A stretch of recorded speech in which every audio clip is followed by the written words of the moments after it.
In this presentation, you'll be learning about the sundial, the water clock, the astronomical clock, and the grandfather clock, and the atomic clock. First is Tyler with the sundial clock. The Sundial Show. So, I love sundials. One time I went to the library and I saw this big sundial. It was all the way in St. George. But when we walked out, my grandpa said, "Do you know what this is?" Because whenever we go to St. George, he has questions. And so when we walked out, he said, "What is this?" And I said, "I don't know." And so he taught me a little bit about it. And that made me want to know. And then he said, well, the shadow casts on it. So he asked me what time it was. So I looked at the markings very closely. And it was about in between 3 and 4. So I guessed 3:30. And then when my dad pulled out his phone, which is another clock, he looked at it, and it was about 3:45, which was a pretty good guess for me because I've never seen them. But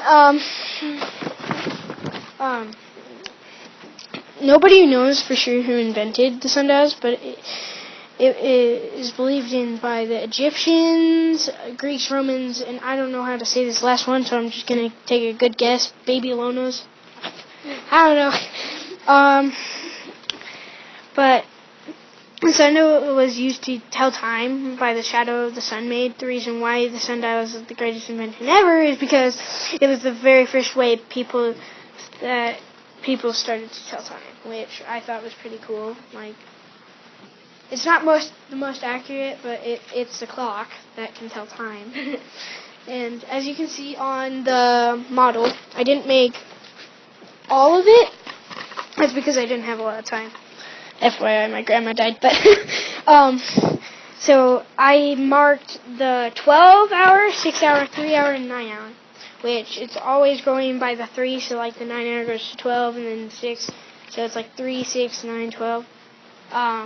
The 12 and the 9 were AMs, so I had to check that off, and then you can just see what's in between. But how I made this is I marked north because you have to find where the closest pole is. So that was a big challenge. So I made this, and then after that, every time it was time, then I went out and I saw the shadow and I marked it with a pen and a ruler.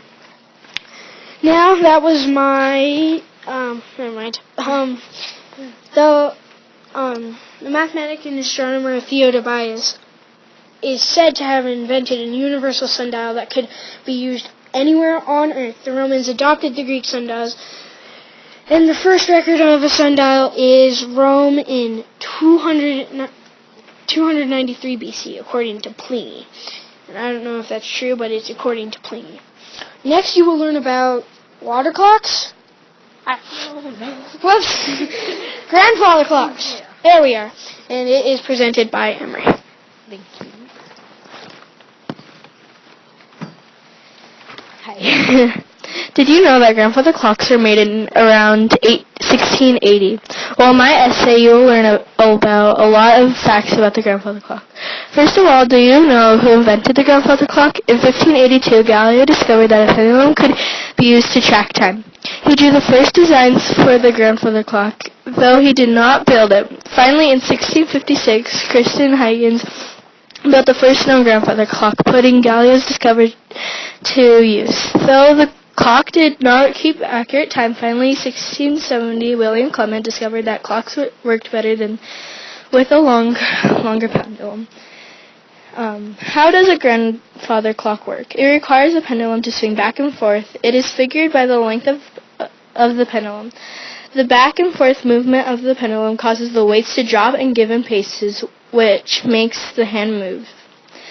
The combined movement of the pendulum and the weights are what makes grandfather clocks work. Hope you learned something about the grandfather clocks. I learned that Galileo drew the first designs for the grandfather clock, but it wasn't built until 1670. That concludes my essay about the grandfather clocks. Okay. Dakota is next with the water clocks.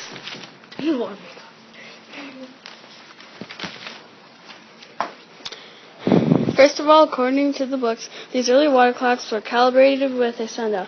There are two types of water clocks, inflow and outflow. In the outflow water clock, a container is filled with water and the water is drained slowly and evenly out of the container.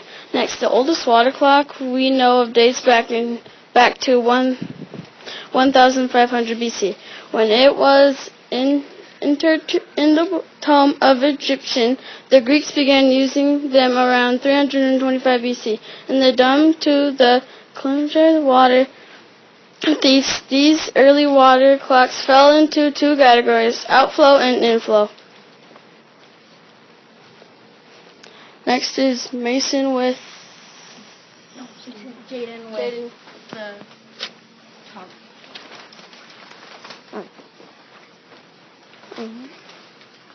Did you know that atomic clocks are much more accurate than any other clock ever made?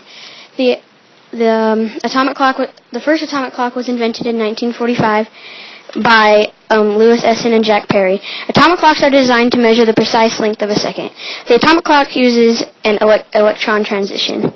Today, one of the atomic clocks at the NPL can measure to the accuracy of 1 second in 158 million years.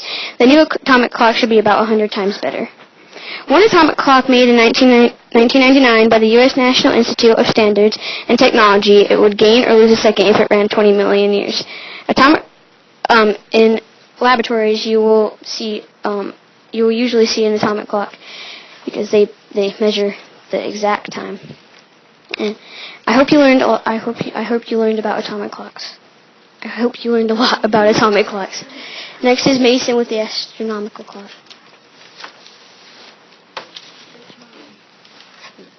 What do I press? You don't press anything. Oh. First of all, my clock is the astronomical clock. I will read you cool facts about the astronomical clock. The person that invented the astronomical clock is Berger. Pretty weird name, in my opinion. The astronomical clock was made between 1579 and 1592. Did you know that this year is the 608th birthday of the astronomical clock, and it is known as one of the oldest astronomical clocks? So there are more astronomical clocks and even older ones. The oldest astronomical clock that still works is the Prague Oral astronomical clock. It is 718 years old. It is mounted on the wall of the old town city in Prague, Czech Republic. It's the oldest still working intact examples of the kind. The astronomical ideal was made in 1410. Last, I hope you enjoyed my caption and learned something new about the astronomical clock. Something new I learned is the astronomical clock was made between 1579 and 1592. What?